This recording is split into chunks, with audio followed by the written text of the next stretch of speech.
ठीक है, एक मिनट, मैं सीधे चलता हूँ अपने सहयोगी रविंदर के पास। वो इस वक्त केंद्रीय मंत्री अनुराग ठाकुर से बात कर रहे हैं। 2014 से ही कृषि के साथ साथ किसान कल्याण मंत्रालय, इनके किसानों की भलाई के लिए पहले दिन से मोदी सरकार प्रतिबद्ध थी, है और रहेगी।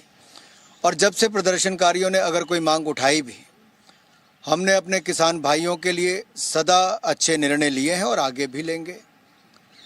और मैं एक बात कहना चाहता हूं, सरकार की गंभीरता इससे नज़र आती है कि 2 बार चंडीगढ़ गए भी, चर्चा की भी, और कल रात को भी देर रात्रि तक बैठे रहे, लगातार चर्चा करते रहे, मंत्री नहीं उठकर गए।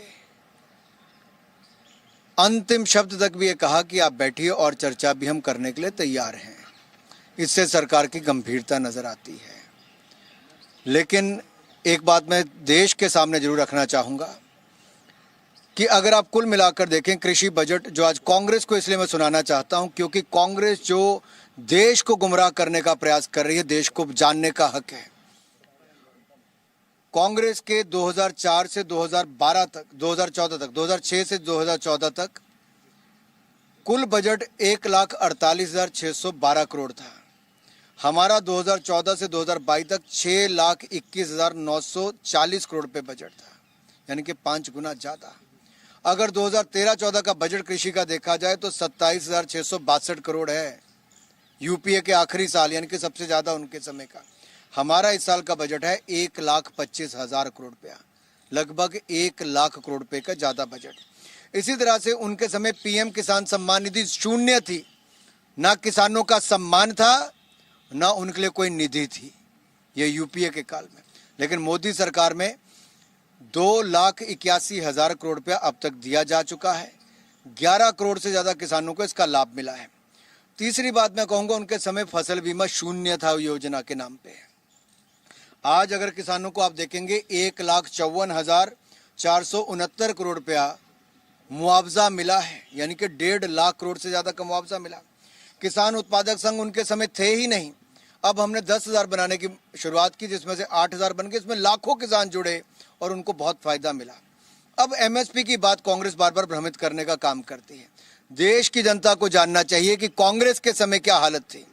कांग्रेस के समय कुल मिलाकर 545 मिलियन टन खरीद की गई और कुल खर्च आया 5.5 लाख करोड़ रुपया। नरेंद्र मोदी जी की सरकार में कांग्रेस के 5.5 लाख करोड़ के मुकाबले 18,39,00,000 करोड़ रुपए का खरीद हुई है, यानी कि एमएसपी के दाम भी बढ़े और खरीद भी बढ़ी। और मैं एक बात आपको और कहूँगा, सिंचाई अगर बढ़ेगी तो आपका उत्पादन बढ़ेगा, और उत्पादन सबको आंकड़े पता है, देश में बढ़े भी। हमने लगभग 15,511 करोड़ रुपया खर्च किया, जो लगभग 1.5 गुना ज़्यादा है यूपीए के समय से। कृषि ऋण कांग्रेस के समय तो मिलता ही नहीं था, 7.5 लाख करोड़ से कम था, 7,30,000 करोड़, लेकिन हमने 20 लाख करोड़ रुपया पिछले साल दिया है, 3 गुना ज़्यादा जी। इसी तरह से निर्यात कांग्रेस के समय 2,62,000 करोड़ का एक्सपोर्ट हुआ, हमने पिछले साल 4,27,000 करोड़ का एक्सपोर्ट किया। यहाँ पे रविंदर जी, आप तो वरिष्ठ पत्रकार हैं, लगभग 30 सालों से आप इसको कवर करते आ रहे हैं, 20 साल से ज़्यादा आपका समय हो गया। मैं एक बात जरूर कहूँगा, प्रदर्शनकारी भाइयों से, महात्मा गांधी के देश में बातचीत से बहुत रास्ते निकल सकते हैं।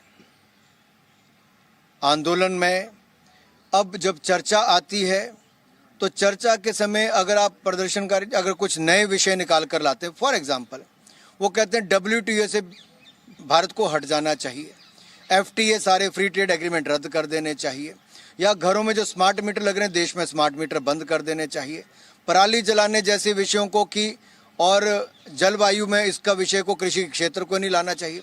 तो ये सारे नए मुद्दे जुड़ते जा रहे हैं। अब ये पहली बैठक में सारे मुद्दे खत्म नहीं हो सकते। सरकार ने इतना ही कहा, सरकार इन विषयों पे भी चर्चा करने के लिए तैयार है। एक कमेटी का गठन हो, थोड़ा समय मिले, इसमें गंभीरता से चर्चा की जाए, और बहुत सारे इसमें स्टेक होल्डर हैं, राज्य भी हैं, अलग अलग स्टेक होल्डर भी हैं, सबसे चर्चा भी हो। सरकार ने बातचीत के लिए कभी मना नहीं किया। अब बताइए, क्या इन मुद्दों पर 1 मिनट के अंदर निर्णय किए जा सकते? तो मोदी सरकार में एमएसपी के दाम बढ़े, ये कहना अनुराग ठाकुर का। गांधी के देश में बातचीत से रास्ता निकले, ये भी कहना है अनुराग ठाकुर का। उन्होंने ये भी कहा कि चर्चा से नए रास्ते निकलते हैं, सरकार चर्चा से कभी नहीं भाग रही है। कल भी कई घंटों तक चर्चा हुई है, जिसमें पीयूष गोयल जी रहे, अर्जुन मुंडा जो कृषि और कृषक कल्याण मंत्री हैं वो इसके अंदर मौजूद थे। वापस बहस पे जाते